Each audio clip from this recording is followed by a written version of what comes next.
The story begins with our protagonist, Takumi Iruma, who is summoned to another world and finds himself standing before the goddess Nolan, but the first thing she does is sincerely apologize because this was all a huge mistake. She explains that when a summoning spell is activated, it randomly selects a bunch of losers from Earth to be Isekaid. But Takumi's life was actually going pretty well, so he was meant to be excluded from the summoning. However, an error occurred causing him to be dragged here alone with all the others, and it's all because the Holy Sidonia Empire decided to recklessly activate the summoning spell. Since Takumi was never meant to be summoned, Nolan brought him up here instead, while all the other summoned heroes went straight to Sidonia. Takumi asks her if she can just send him back to Earth, since he was summoned by mistake. But unfortunately, she can't do that. She was so pissed off at Sidonia for using the forbidden summoning spell that she immediately patched it out of this world's magic laws so no one can move between worlds anymore. And that means Takumi is stuck here permanently. The process also kind of killed him,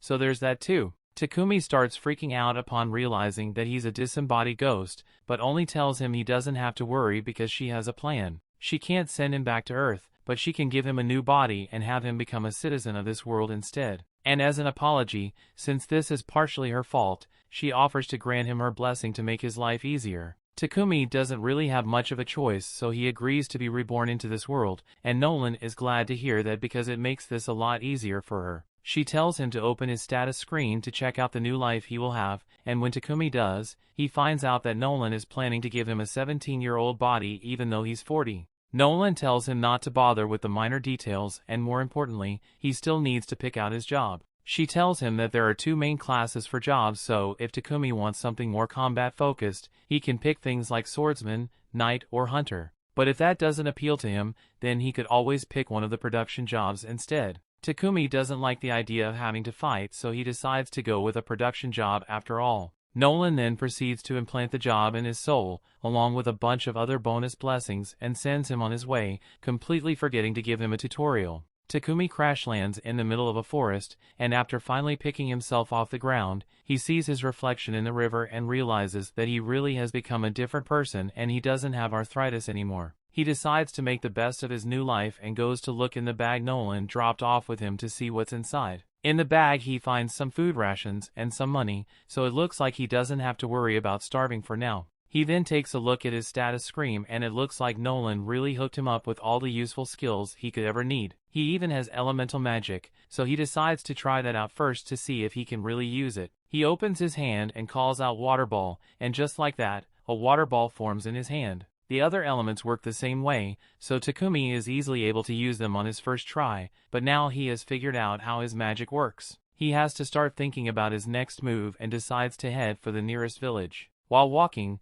Takumi comes across a stick in the middle of the path and it looks like a really nice stick, so he uses his appraisal skill to scan it and finds out that this is Trent wood. It's gotten from the trade monster and it is really useful for making things like magic staves and spears. So Takumi decides to put his modeling skill to the test and uses it on the wood to create a spear. Since the wood works so well, Takumi decides to scan around to see if there are any other useful plants nearby and he finds a ton of them, so he spends the next hour picking them. But now he doesn't know what to do with all these. They definitely won't fit in his bag, so he might have to leave them behind. But then Takumi remembers that he has an item box skill, so he uses it to store all the plants. Just then, he hears someone scream and a few moments later he sees a little girl run out of the bushes. The little girl comes to him for help because there's a monster chasing after her, and when Takumi turns to see what kind of monster it is, he finds a massive horned rabbit.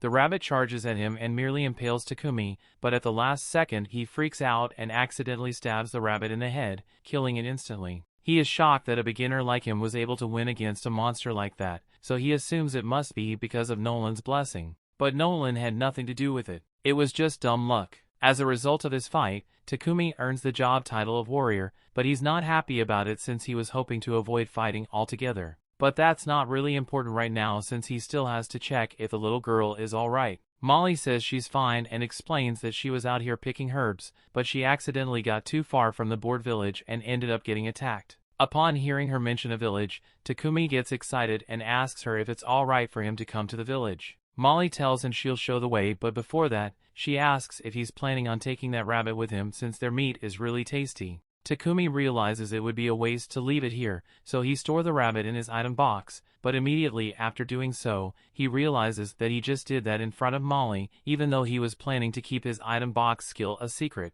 Well, there's nothing he can do about it now, so he and Molly start walking over to the village. And at the same time, the other people who got summoned have just arrived in the Empire of Sidonia, and they are incredibly confused about what's going on. None of them are hurt, but they have no idea where they are, and all of a sudden they hear someone call out to them as heroes. A woman approaches and tells them that they are no longer in their original world, and that they have been summoned to use their power as heroes to save this world. She introduces herself to them as the Empress of the Sidonia Empire, Elizabeth, and one look at her face makes the kids realize that she's shady as hell. Just then, Akane's unique skill kicks in, and it seems Nolan granted her the blessing of revelation, so if she follows her gut instinct, she will naturally arrive at the right answer. And right now, Akane's gut is telling her that Elizabeth is a backstabbing bitch, so she can't be trusted. Meanwhile, Takumi has arrived in the board village, and Molly's parents come out to thank him for saving their daughter. Molly's dad introduces himself as Bunga, and his wife over here is Martha.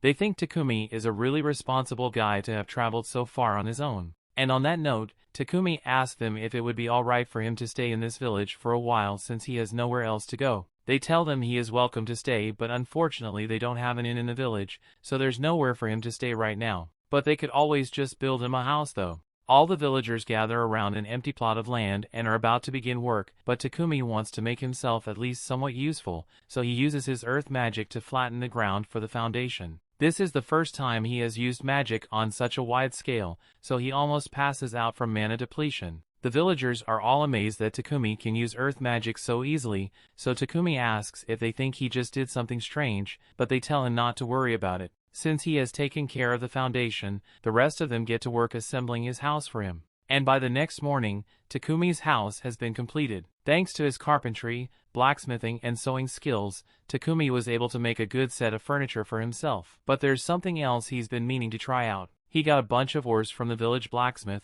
Boron, so he wants to try using alchemy to extract the metal. He's got iron ore, silver ore, copper ore, and even some magic iron ore. So he starts off with the iron and tries to make an iron ingot from it. Normally this would require a large furnace and hours of work, but with Takumi's alchemy he can do it all at once, but it drains a ton of his mana in the process. His first attempt at ore extraction was successful and Takumi is really excited. So he wants to keep extracting as much as possible so he can make stuff with it later. A couple of hours have gone by, so Molly comes over to Takumi's house to bring him some dinner, but when she opens the door, she is shocked to find him passed out on the floor looking like he's been sucked dry. Takumi had overdone it with the ore extraction and nearly died from mana depletion, but Martha and Bunga gave him a recovery potion, so he's alright now and can keep practicing his alchemy, although they made him promise not to overwork himself anymore. Over time, Takumi extracted a bunch of iron, copper, and even a bit of gold too, so he was able to make a ton of useful tools with them. And once he was done with alchemy practice, he would spend time with Boron in the forge learning how to make all kinds of weapons. The play turns out really well, and once Boron is done making the sheath, it will be complete. Takumi's blacksmithing skill is now level 40, so he's done practicing that for now and decides to move on to something else. He goes over to Bunga and asks if he can borrow a couple of potions, and Bunga has no problem lending him some, but all the potions are basic so he won't get much use out of them. Takumi tells him that that's fine, since all he needs is a template for what a potion should look like. He's thinking of making some potions of his own with all those herbs he gathered in the forest, and Bunga is happy to support Takumi in any way he can, so he offers to buy some potions from him if he completes the first batch. Takumi thanks Bunga, and after he gets the basic potion, he starts working on his own version. He makes it with some hillcock leaves and water, and when he's done, he puts it in a glass jar so he can compare it to the one he got from Bunga. Both of them are blue, but the one Takumi made is notably more blue than the one he got from Bunga. Plus, it seems to have magic in it, but Takumi isn't sure if this is a success or not. He's going to have to test the potion himself to make sure it isn't harmful, but he doesn't want to end up dying if it turns out to be poisonous, so he decides to build up some poison tolerance. And the best way for him to do that is to eat whatever this is until he's about to die, and then use healing magic to cure himself. He's been doing this for a couple of hours now, and he feels like absolute shit. On the bright side, curing himself so much has granted him the purification skill, and that's definitely going to come in handy at some point. As Takumi is getting back to his feet, he hears a noise behind him and finds a massive boar staring him down. The boar clearly isn't friendly, so Takumi grabs his spear and gets ready to defend himself. But as the boar charges at him and he tries to use the spear, it shatters on contact, leaving the boar unharmed and Takumi without a weapon. He tries to use all the magic he has available to him, but none of them do any damage to the boar, so he's starting to panic here. And just when he thought things couldn't get any worse, he notices a poison spider behind him and it looks like it's getting ready to attack, so Takumi is completely cornered. However, instead of attacking him, the spider attacks the boar instead, causing it to miss Takumi. But the boar is still coming for him, so he has to think of something fast. So far, all of his physical attacks have failed, but there's still one thing he hasn't tried yet. As the boar charges at him again, he jumps into the air and at the moment of contact, he uses his alchemy skill on the boar's head and breaks it down. Thanks to his quick thinking, he managed to survive, and now that he's safe, he decides to go check on the spider since it helped him out earlier. The spider is in really poor shape after it got hit by the boar. He decides to heal it so it doesn't die, and afterwards he gets up so he can return to the village. But then he receives a notification telling him that he has successfully tamed the spider. He didn't realize it was even possible to take a spider, but he's hesitant to take it with him since the spider is considered a dangerous monster. However, the spider hits him with the cutesy eyes, so he decides to accept it as his pet anyway, and to make it official, he names her Maple. A little while later, Takumi returns to the village and shows everyone the giant boar he killed. They are all amazed that he could defeat something like that, but even more so that he managed to tame a poisonous spider since no one has ever managed to do that before. That aside, Takumi suggests that they all share the boar since he can't finish it alone, so that night a massive feast is held in his honor. While everyone else is having fun, Bunga brings the valuable leftovers from the boar to Takumi and tells him he can sell them for money if he heads to the nearest city, Bolton. So that will be Takumi's next destination. All the while, Goddess Nolan has been watching over him and she's really happy with how well he is progressing. One of her fellow goddesses asks her what she's hoping to achieve by giving Takumi such special treatment. She gave him a special body, a special blessing, and on top of that, she can send him a whole year into the past before Sidonia actually activated the summoning spell that brought him here. But Nolan says she doesn't have a particular reason for it. She's just doing what she thinks is right. The story continues. We see one morning, Takumi finds himself tied up in bed, and he already knows Maple was the one behind it. Maple apologizes, but Takumi has been so busy lately that she felt really lonely and just wanted to get his attention. Takumi realizes he has been so focused on his work that he barely spends any time with Maple, so he decides to take a break from work for the day and play with Maple, which makes her really happy. Just then, Martha walks in to bring Takumi some lunch. It looks like something weird is going on between Takumi and Maple, but Takumi assures her that it's not what she thinks. Martha takes his word for it, but she can't help but notice that the silk Maple produced looks really nice, so she plans to milk Maple dry of as much silk as she can make. Later that day, Martha has successfully created a spider silk shirt, and all the ladies in the village are in love with the texture of the fabric. Takumi hadn't realized spider silk was such a hot commodity, so the ladies explain that spider silk is a luxury item, so only nobles ever get to buy it. Martha asks Maple if she could make some more fabric for her, so Maple starts squirting it out. But this is going to take a while,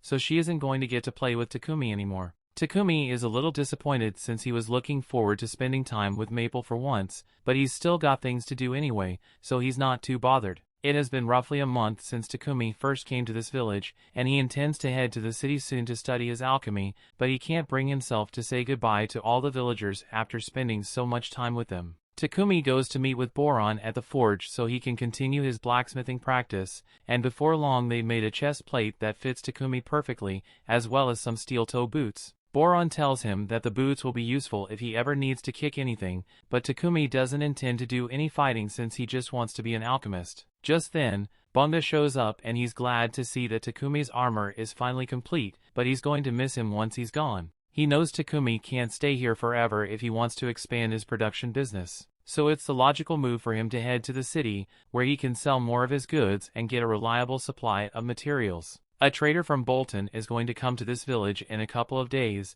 so Bunga arranged for Takumi a ride with him on his way back to Bolton. They are sad to see him go, but they know this is for the best, so they tell Takumi to start getting his stuff ready. Takumi thanks them for all their help and starts heading back to his house so he can pack up. But along the way, he runs into Martha while she's carrying a bucket of meat. He asks her what she's up to, so Martha explains that she's on her way to throw away the innards of a horned rabbit that Bunga caught. Apparently the innards are the most delicious part of the rabbit, but they need to be processed thoroughly to remove all diseases and parasites. This village doesn't have the equipment necessary to do that, so she has to throw the meat away so no one gets sick. However, Takumi tells her that won't be necessary since he can just purify the meat. He bends down and uses purification magic, so the meat in the bucket should be safe to eat now. But while Martha is indeed thankful, she is equally stunned that Takumi can use light magic. She tells him that he probably shouldn't reveal that he can use light magic when he leaves this village, because there are very few people in this world who are capable of that. So if people found out he could use it, it would draw a lot unwanted attention. Takumi takes note of her warning and promises to be careful about revealing his power. But in the meantime, while he's still in the village, he plans to use every bit of his power to make their lives better. He uses earth magic to build up a brick wall for the village's safety, and for convenience, he builds them a water pump as well as a couple of other amenities. By the time he is done, this place looks like a whole new village, so when the merchant arrives, he barely recognizes it. Bunga comes out to greet Paypek, and after completing a trade deal, Takumi walks up so they can start going. Paypek has already heard a lot about Takumi from Bunga, so he introduces himself and everyone asks if Takumi has all his stuff ready. Takumi assures them he hasn't forgotten anything, but there is one thing he wants to give them though. He pulls out one of his potions from his bag and gives it to Bunga. He already dropped off about 100 of these bottles at Bunga's house, so in the event of a disaster, he wants Bunga that he use these to heal any injuries. Paypek is left in shock after seeing the potion Takumi made, so he asks to take a closer look and it is definitely a high-level potion, although Takumi doesn't seem to realize it. The rest of the villagers soon show up to bid Takumi farewell, so Paypek says he will wait for them to finish their goodbyes before he leaves. Molly says goodbye to Maple, who's sleeping in Takumi's sack, and Martha hands him an outfit she and the other ladies made for him out of maple silk. Takumi is really grateful for their thoughtful gift and thanks everyone once more for being so kind to him, even though they haven't known him long. He then gets in the carriage and all the villagers give him a huge send-off, telling him he will always be welcome in their village. As Paypek and Takumi head for Bolton,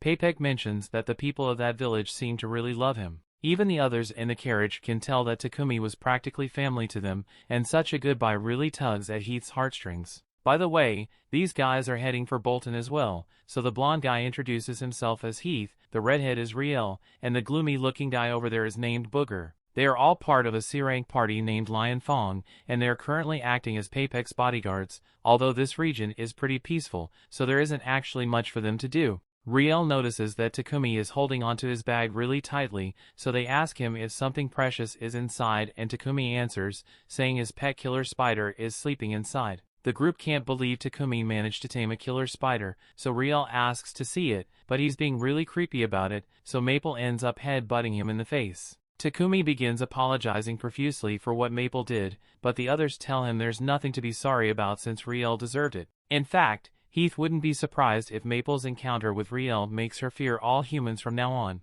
But that doesn't seem to be the case, since she seems to have taken a liking to Booger. While everyone starts fawning over Maple, Paypek calls Takumi to the front because he wants to talk about the potion he saw Takumi holding earlier. He asks if there are any more of those in stock, because if so, he would love to buy some. Takumi doesn't really mind selling Paypek the potions, but all of a sudden a horse stops and it looks like there's trouble with a foot. There is a horde of goblins surrounding the carriage for an attack, which is really bad news, but the others seem pretty excited since this means they finally get to do something. So they tell Takumi and Paypek to sit back and let them do all the work as they step out onto the field. There are roughly 20 goblins out in the field, so they are pretty confident they can handle this and start fighting. Riel shoots some down with his bow, while Booger and Heath attack the rest with their mace and axe. Overall, it doesn't take long for them to wipe out all the goblins, so once they are done, they get to work dissecting the goblins so they can collect the magic stones. And from what Maple has seen so far, she really likes Booger.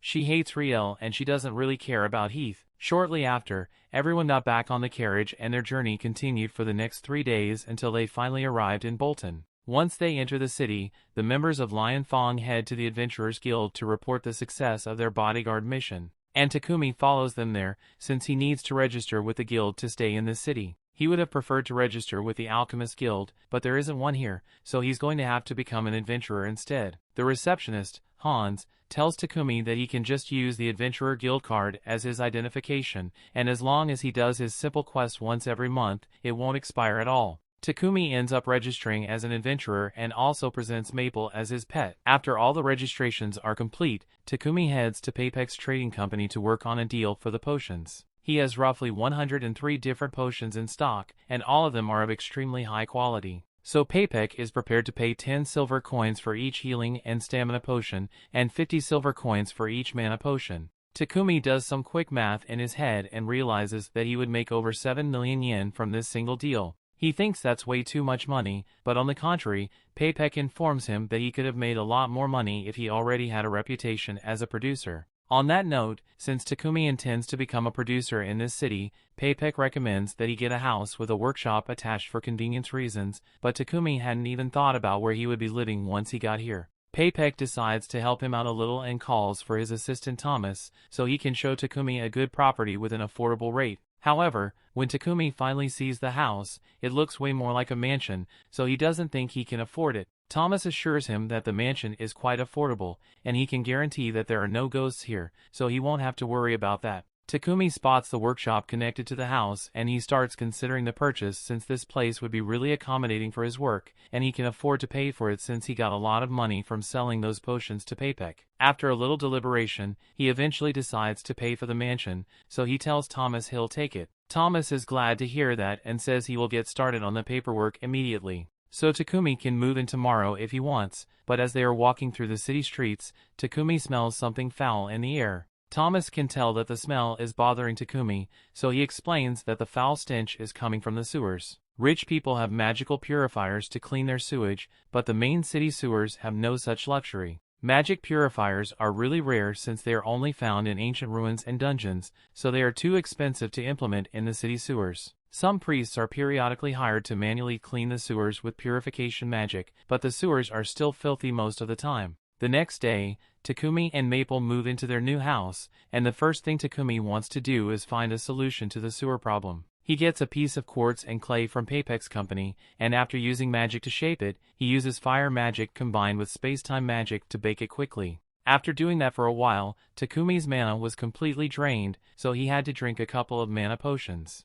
But on the bright side, he did manage to complete his creation, a modern toilet. Just then, he hears Paypek screaming from his living room, so he comes out to check what's going on and finds Paypek wrapped head to toe in Maple's silk. Takumi asks Maple why she would do such a thing, but she thought Paypek would find this to be fun. In her defense, the comforting feel of her silk does put Paypek to sleep, but that doesn't make it right. So Takumi sincerely apologizes for Maple's actions. Paypek tells Takumi it's alright, but getting swaddled so suddenly it'd scare him a little, so he needs to use Takumi's restroom real quick. However, as soon as he enters, he comes back out and starts asking what this marvel of technology is. Takumi comes over and explains that this thing is a toilet. He attached it to a magical purification device so it automatically cleans itself once you're done with your business. Basically, after you take a dump, it uses purification magic to break down your shit into inorganic materials, and then that gets flushed down the drain. The system makes sense to Paypek, but the only way someone could possibly have made such a thing would be if you had an aptitude for light magic. Takumi realizes he may have messed up since Martha clearly warned him against using his light magic openly, so he asks Paypek to please keep this a secret for him. Paypek understands why Takumi would want to keep his abilities a secret, so he promises not to tell anyone, but he absolutely must have some of these toilets, so he asks Takumi if he can make 100 of them for him. Takumi is hesitant to agree since making just one toilet was a lot of work, but since Paypek is being so insistent, he agrees to do it as long as Paypek can provide the raw materials. Paypek is really happy to hear that, but he can't expect Takumi to make all those toilets by himself, so he suggests that Takumi should make a slave contract. Takumi is taken aback by the suggestion since he would never want to get a slave, but Paypek points out that if Takumi is trying to keep his abilities a secret, then it would be best to get a slave to help with his work, since his slave will be bound to secrecy. Having aptitude for light magic is a really good big deal since it means you were chosen by God, and as such the Church of Divine Light would probably come after Takumi to force him to work for them. They make a lot of profit by monopolizing purification magic, so Paypek doubts they would be happy to learn that commoners can have access to cheap purifications through Takumi's toilets. But Paypek or he has an idea of how to get around the church, so Takumi doesn't need to worry about it for now. The most important thing is making sure that the church doesn't find out about his light magic. That's why getting a slave would be the best option for him, but Takumi is strictly against slavery, so he says he will just do all the work by himself. Just then, his guild card begins glowing, so Takumi takes a look at it, and it displays a message saying he needs to complete a verification quest to maintain his status as an adventurer. So it looks like he won't have time to make the toilets by himself after all, so he caves and agrees to buy a slave. Paypek takes Takumi to the Mulan Trading Company, since they are the most ethical slave traders around. Paypek goes off to talk with the owner so he can get Takumi a good deal, and in the meantime, Takumi heads out into the garden because it looks pretty. There he finds a beautiful elf girl sitting on a terrace, but the second she sees Takumi,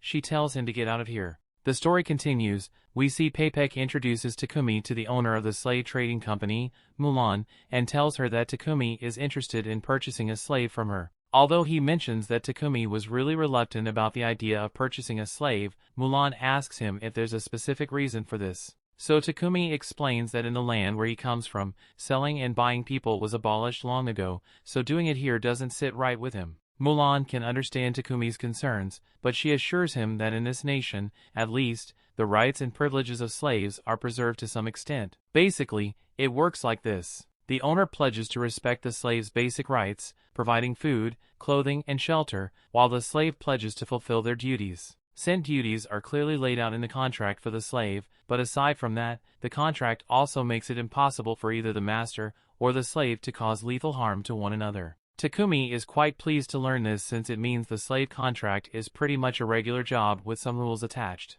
Mulan goes on to explain that there are several different kinds of slave contracts. In the case where someone becomes due to debt, they will be contracted until they earn enough money to pay back that debt. Other contracts are more permanent and are usually taken by criminals or people who end up being captured in war as an alternative to death. However, the large majority of slave contracts are made by those who were illegally forced into it by bandits. Paypek thinks the most suitable one for Takumi would be a war slave, since they can't be released without their master's permission, and while Mulan could certainly make that happen, she asks why there is a need to make sure the slave can never leave Takumi. Paypek starts talking about how talented Takumi is with production, and how he doesn't want his secrets to be stolen, but Mulan wants to hear the reason from Takumi himself. Takumi explains that he is a producer, so naturally he would like to focus on his work as much as possible. But that's a little hard to do, since he also has to fulfill quests from the Adventurers Guild. He's currently living in a mansion, so he will need someone to help manage it while he does his work, and do some particular skills he possesses.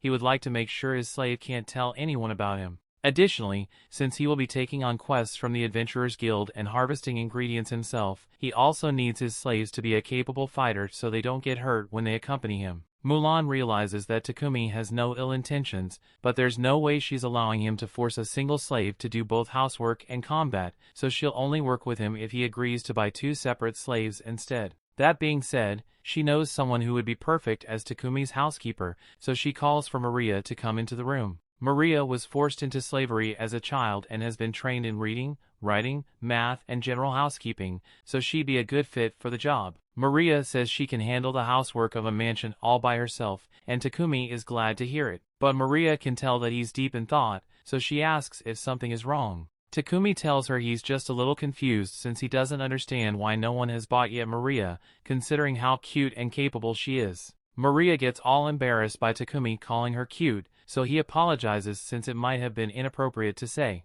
Maria calms down and tells Takumi that she can only do the housekeeping work outlined in the contract and nothing else. Takumi says he's fine with that since he only wants her to do housekeeping work, but Maria wants to make it very clear that she won't do anything else. Takumi doesn't understand why she's talking about it so much, since Mulan already explained how these contracts work, but then Maria blurts out that she can't sleep with Takumi. Now Takumi gets embarrassed as well, but he assures Maria that he really does only want her as a housekeeper, not a meat keeper. With that said, Takumi asks Maria if she still wants to form a contract with him, and she says she'd be happy to work with him. Now that that's settled, Mulan says she'll begin working on the contract for Maria. But as for the battle servant, she says she unfortunately doesn't have anyone who fits the description. Maria hears Mulan say this and calls BS because she knows Sophia is still here, but Mulan doesn't take kindly to being called out, so she tells Maria to go back to her room and start packing her things.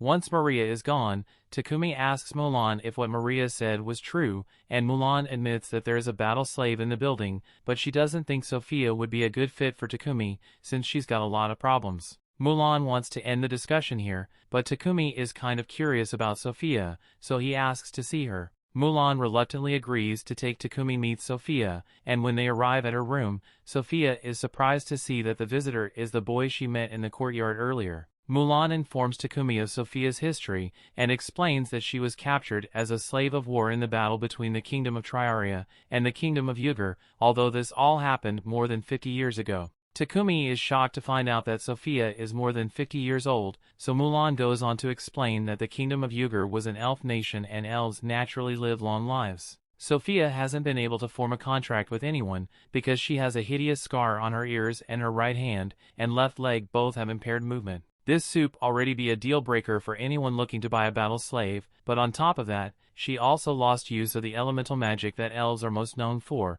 so it's likely that she has a curse on her. Given all these facts, Mulan doesn't think Sophia will be able to help Takumi on his quests, but Takumi wants to confirm it for himself, so he asks to have a minute alone with Sophia. Mulan decides to give him some time to talk to her, and once they are both alone, Takumi grabs Sophia's face and looks into her eyes. He isn't a fan of using appraisal on people without permission, but he needs to check what he's dealing with. He takes a look at Sophia's status screen, and to his surprise, he finds out that her stats are through the roof. Her injuries do limit her abilities and she does have a curse on her, but if Takumi can fix that, then she will be the perfect companion to have in a battle. Mulan soon comes back into the room to Takumi if he has made a decision yet, so he tells her he wants to take Sophia. Sophia can't believe he wants her and reminds him of all her flaws, but Takumi says he's going to fix it so it won't be a problem. Mulan thinks Takumi's confidence is pretty interesting, so she agrees to leave Sophia as Takumi's care. A few minutes later,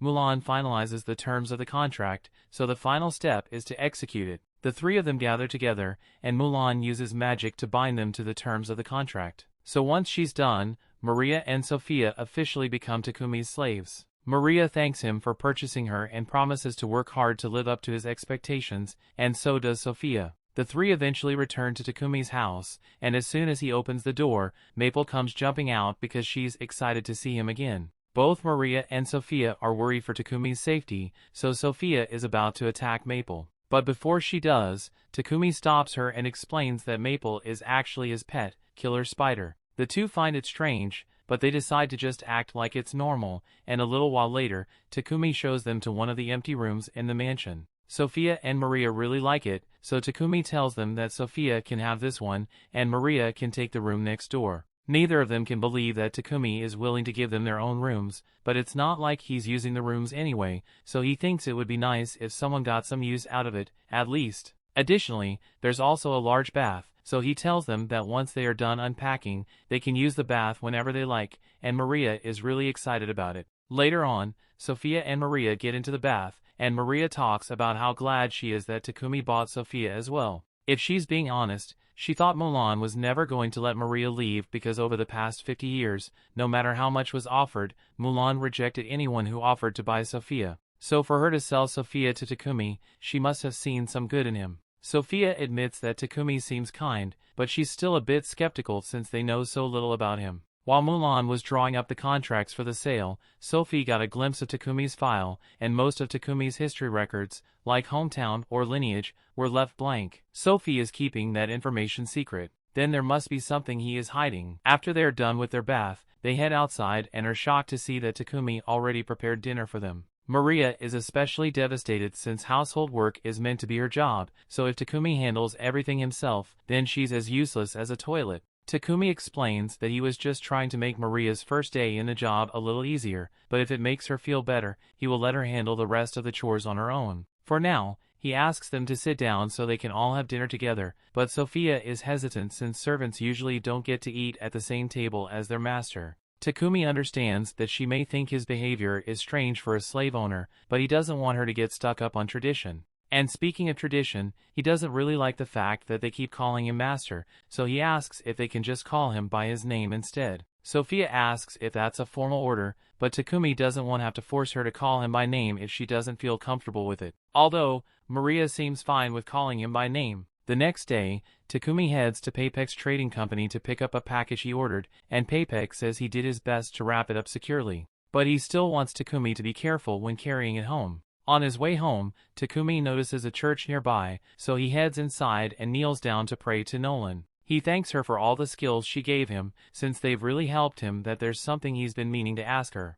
In the time he has spent in this world, he learnt that the Holy Empire of Sidonia controls the religious doctrine here, so he doesn't understand why Nolan has so much beef with them. Just then, Takumi hears Nolan's voice and sees her standing in front of him, so he freaks out a little. Nolan explains that she heard him praying to her, so she brought him up here so they could have a little chat. And to answer his question from before, she doesn't like Sidonia because they don't follow her will. There are two religions in this world, the Church of Creation and the Church of Divine Light. The Church of Creation has worshipped Nolan since it began, but the Church of Divine Light just does whatever the hell it wants. The Sidonia Empire ended up going on several crusades to spread their religion forceful means. But while all this was happening, Nolan chose to stay out of it, since she didn't want to get involved with the petty affairs of humans. Takumi points out that that was dumb move, since the only reason Sidonia is able to activate the summoning spell that brought him here was because Nolan didn't intervene until it was too late. And yeah, it sounds bad when he puts it like that, but she gave him all her blessings to make up for her mistake,